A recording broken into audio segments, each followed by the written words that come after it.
বিসমিল্লাহির রহমানির রহিম। আসসালামু আলাইকুম রহমতুল্লাহ। পর্যায় সারণী।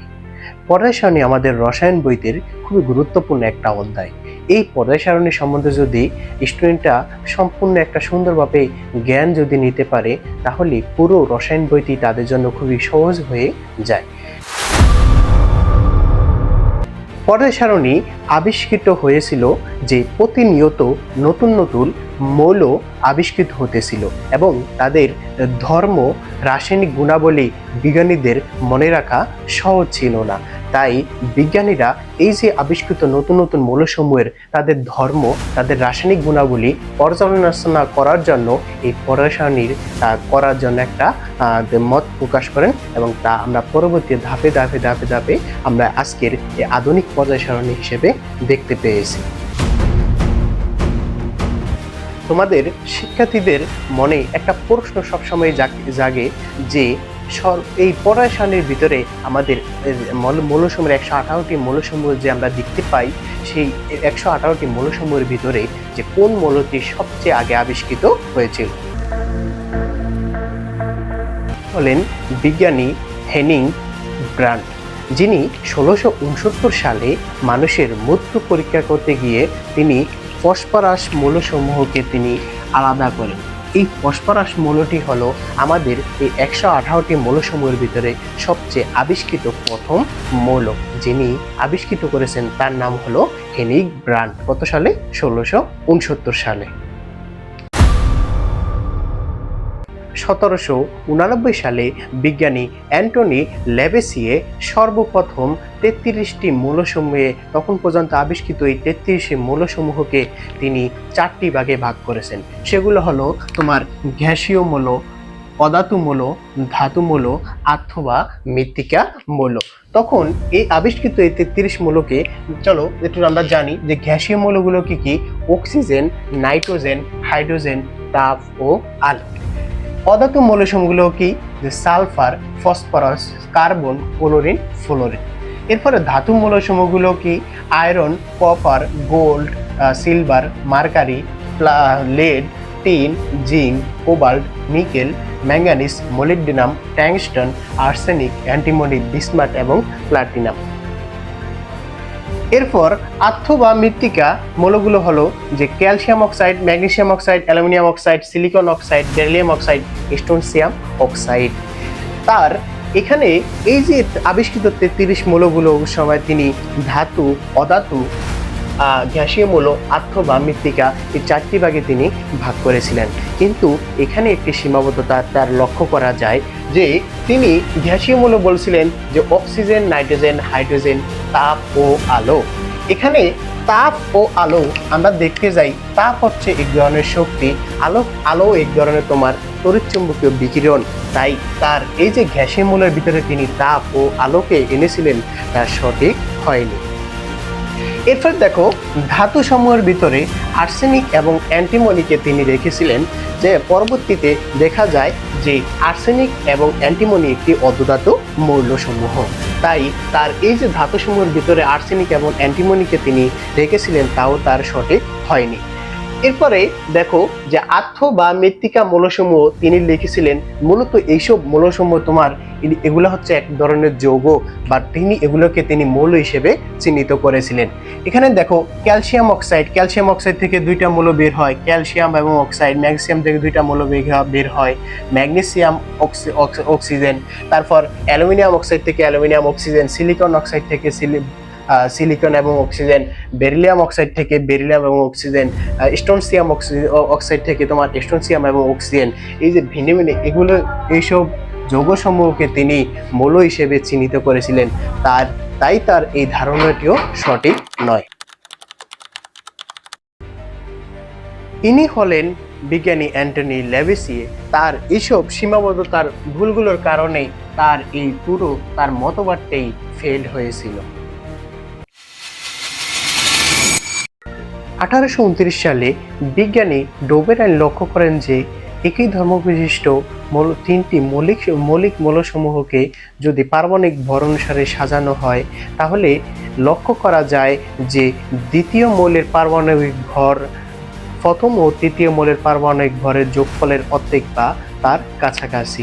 তো সূত্রটা হলো এরকম যে ডোবেরাইনের ত্রয়ী সূত্র, দ্বিতীয় মৌলের পারমাণবিক ভর প্রথম ও তৃতীয় মৌলের পারমাণবিক ভরের যোগফলের অর্ধেক বা তার কাছাকাছি। এক্সাম্পল অনুসারে যদি আমরা ব্যাখ্যা করা যায়, দেখো লিথিয়াম, সোডিয়াম, পটাশিয়াম এগুলা ক্ষার ধর্ম বহন করে।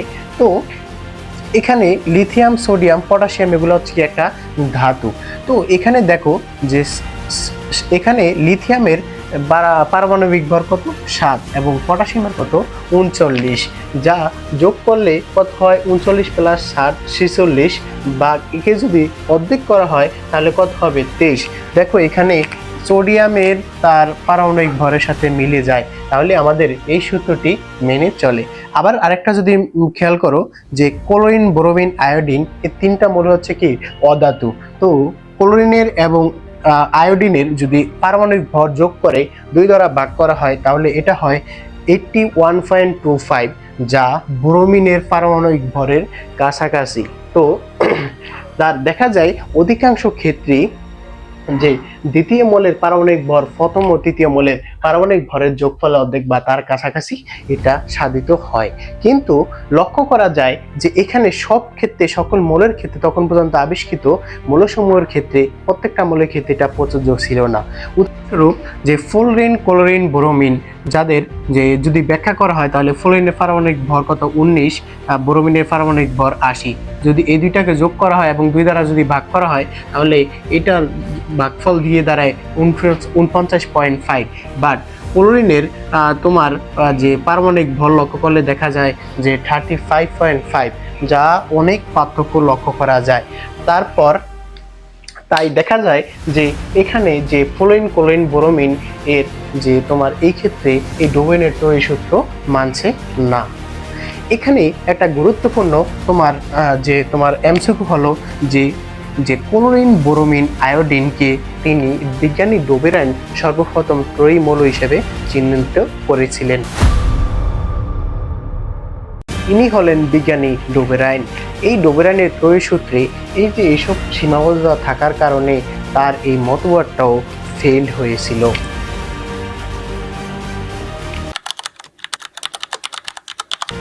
1864 সালে বিজ্ঞানী নিউল্যান্ড তখন পর্যন্ত আবিষ্কৃত মৌলসমূহের জন্য একটি অষ্টক সূত্র প্রদান করেন।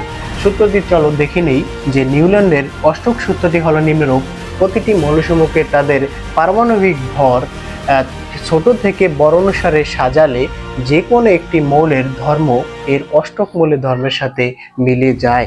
চলো আমরা উদাহরণ সহ ব্যাখ্যা করি যে lithium, beryllium, boron, carbon, nitrogen, oxygen, fluorine, sodium. তো এখানে এই মৌলগুলোকে তাদের পারমাণবিক ভর অনুসারে ছোট থেকে বড় অনুসারে সাজানো হয়েছে।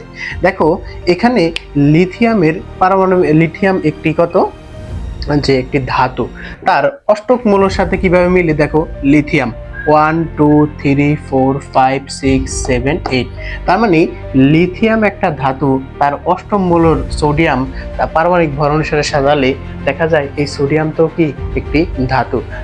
তাহলে দেখা যায় যে তার নিয়ম অনুসারে যে এই ধর্মটি তার কি এই ক্ষেত্রে তার এই নিয়মটি মেনে চলে, কিন্তু এখানেও তার কিছু সীমাবদ্ধতা দেখা গিয়েছিল। চলো আমরা ব্যাখ্যা করি। তো potassium, calcium, scandium, titanium, vanadium, chromium, manganese, iron যদি এই মৌলসমূহকে যদি এই নিয়মটা অনুসারে যদি দেখা যায় তাহলে দেখা যায় যে পটাশিয়াম থেকে তার অষ্টম মৌলটির ধর্মের কোনো মিল নেই। যেমন 1 2 3 4 5 6 7 8। এখানে পটাশিয়াম একটা ধাতু, কিন্তু আয়রন তার ধর্মের সাথে এই ধাতুর সাথে কোনো মিল নেই।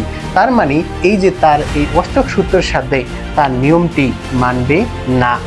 তো আমরা একটা সংক্ষেপে শুধু মনে রাখার জন্য আমরা বলতে পারি যে লিথিয়াম থেকে ক্যালসিয়াম এই পর্যন্ত তোমার এই নিউল্যান্ডের অষ্টক সূত্র মানবে, এবং পটাশিয়াম থেকে তখন পর্যন্ত আবিষ্কৃত উপরের মৌলসমূহগুলোর ক্ষেত্রে এই যে নিউল্যান্ডের অষ্টক সূত্রটি মানবে না।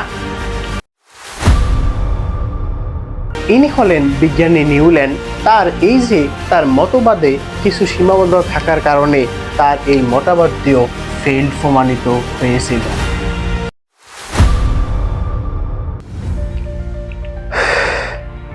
এভাবে ফেল হতে হতে হতে অবশেষে আমাদের মাঝে আগমন ঘটে যে বিজ্ঞানী মেন্ডেলিভ, যিনি 1869 সালে তখন পর্যন্ত আবিষ্কৃত মৌলসমূহগুলোকে তাদের পারমাণবিক ভর অনুসারে সাজিয়ে তিনি যে প্রতিটি মৌল তাদের আলাদা আলাদা ধর্ম অনুসারে তিনি বিভক্ত করে দেখিয়েছিলেন। এবং তার এই যে তখন পর্যন্ত আবিষ্কৃত 63 মৌলসমূহগুলোকে তিনি 12টি সারি এবং 8টি গ্রুপে তুমি তাকে চিহ্নিত করেছিলেন।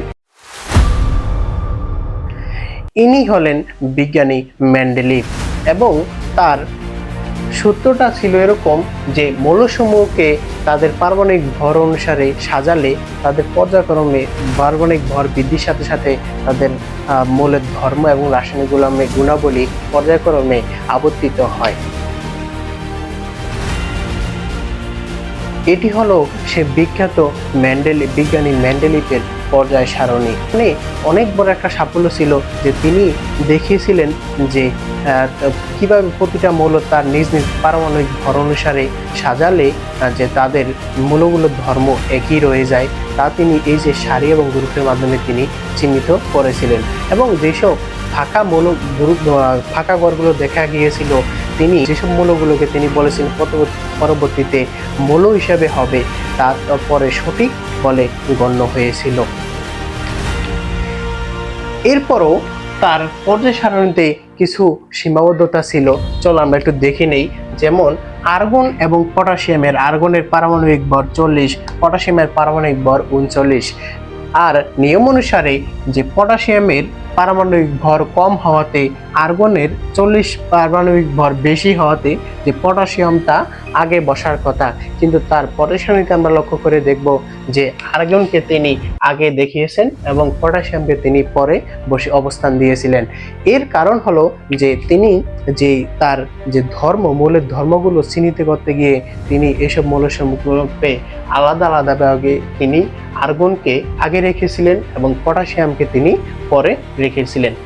আবার আরেকটা উদাহরণ যদি আমরা লক্ষ্য করি, টেলুরিয়াম আর আয়োডিনের ভিতরে যে আয়োডিনের পারমাণবিক ভর হলো 127, টেলুরিয়ামের হয়তো কত 128।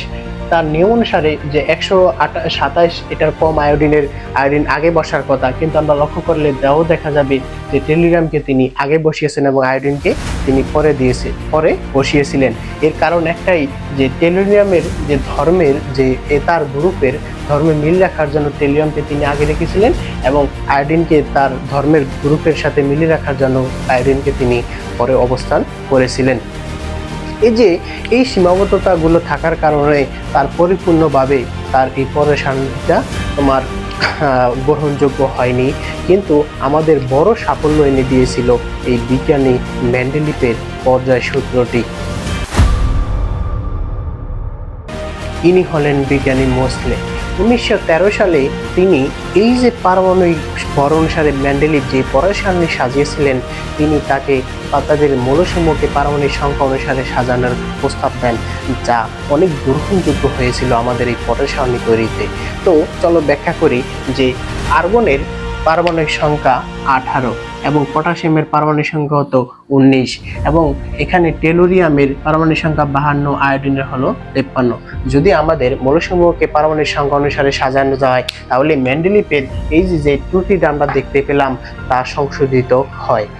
এরই ধারাবাহিকতায় যে তখন পর্যন্ত মেন্ডেলিভের যেই 63টি মৌল সময়ে যে 63টি মৌল আবিষ্কৃত হয়েছিল এবং 4টি অনাবিষ্কৃত মৌলসমূহ দেখতেছিল, তা আজকে 118টি মৌল হিসাবে আমরা এই যে আধুনিক পর্যায় সারণীর একটি রূপ বাস্তবায়ন করতে পেরেছি।